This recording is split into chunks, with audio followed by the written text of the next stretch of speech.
mà he lam này big SME India châu gia he ta a chon biak nak nan nei bel mo e kong a hin ti mi se a bepi chukan an hal du tho chan mi he zong ne kan maram ri kha avan lak ti la mo kan hu lei ton na an nei mi kong ha khen asimen la ta karwa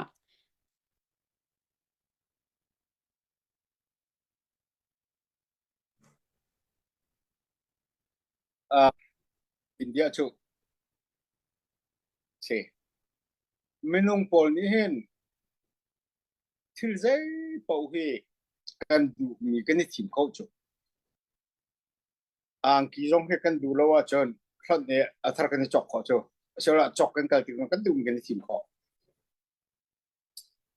in pa jong khe kan du lo chen kan thel tak na la vai in pathar va kol ko se aram in pa cha ho man ne vai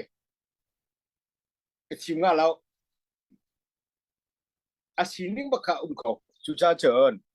India kan ton po ka ti min ha cha vai you can choose everything but you cannot choose your neighbor country. Thil gì giống việc thì chuyện này team có con nan rampa cho này team có lâu chú cha chuyện asena en na rampa hi zai tiban tuk phun kin lavum se ti na du ning te kin chon shep na tu ho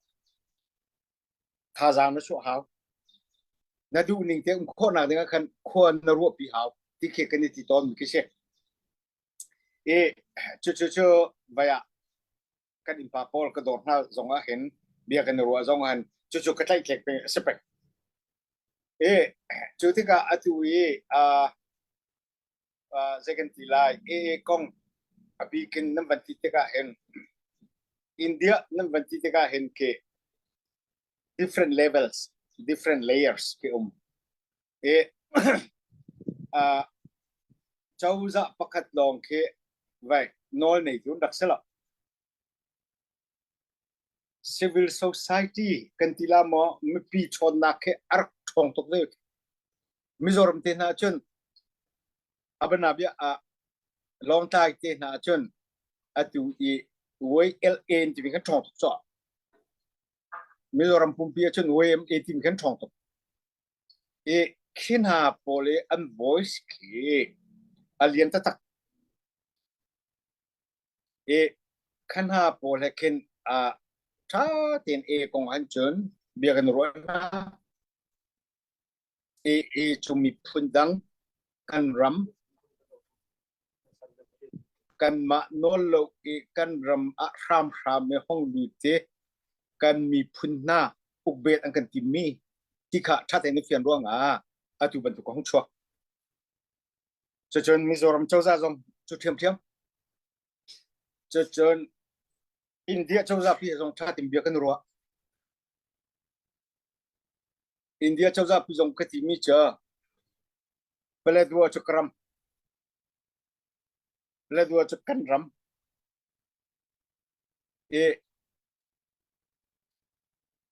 ni nia chun ni thajanga van man le khiban tu khung pang la ti ruat la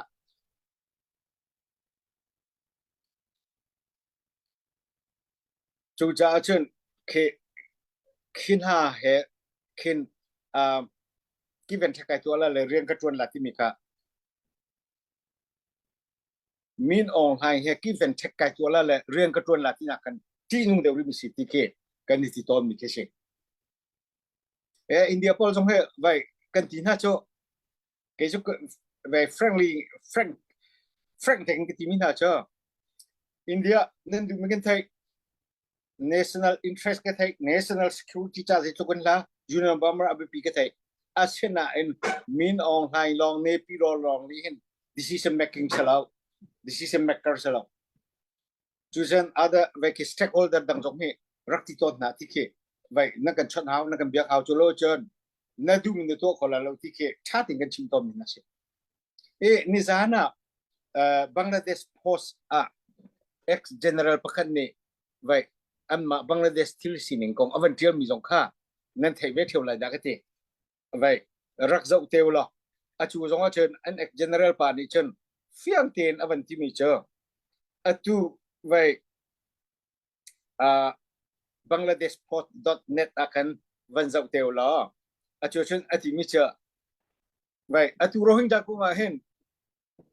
vai mi no lan pakat long anga ati lao e zong chot hao achu ve ban tuk chon CNF zong nen chot rim hao ti bakha phiang pubin avantial ko chang chu le chu kan rampa na tuning e vai ke vậy cái hệ chim du mi chưa vậy cái building the bridge of social cohesion with post conflict rakhine arkadia vậy titles apek choma bu khan hi rohingya kong hi vậy kong kan ti associate chön CNF zong hin Bangladesh chau zan hin vậy track to engagement should be established and continue with NUG AA Chin National Front ti bakasiko atu hau ko ti kasiko chu ni hin ya kan yu mun kase tika ban sim bedu kai lo Så kan det låta kon kan lo akan van hel kan du ri mit ka hel kan du mi tamba wala plewa kan unaw pol an dir hun kong he petlein kan te an ma tu cha an ma nim hun ma an control kan te la mo an ma kutang kan cha kan hi kong hen statement nan chomi ke kan hu lo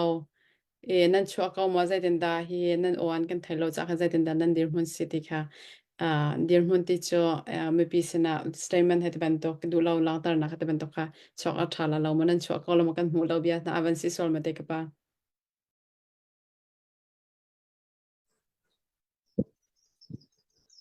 2020 CNF General Conference pi akan statement ka fiang ten kan chua chang chua chön vai kan chin mi phun e kan national security hi threaten ang kan chua chang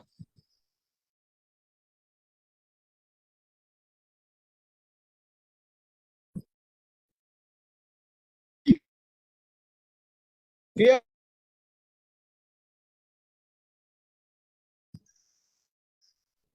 vai ke not len jong be fiam ti lao atu ti wa chön kan thai ok ki pele dua ki anma ram I van tu ding si antipina pele dua thong sip chung e mi phun jong ke organization begin arkan education arkan hol in education system atuke introduce to antim angkal pi to antim son to choma andu nalawen ledo pengchung kaminong na en lutar na chuchuan chim lao Bangladesh India anma arkan polkha hong lu to kan ingen sak pek na mun mak ne pek na lai tia bai demographic ken bai pledo township ke influence to angkan kim hoiri le chuban tuk chun an umrong a ken ke azai hawlo ichot ning zom lo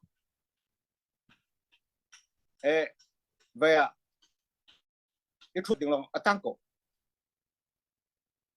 chu kan tim choma fon ko ka lo me så kan det låta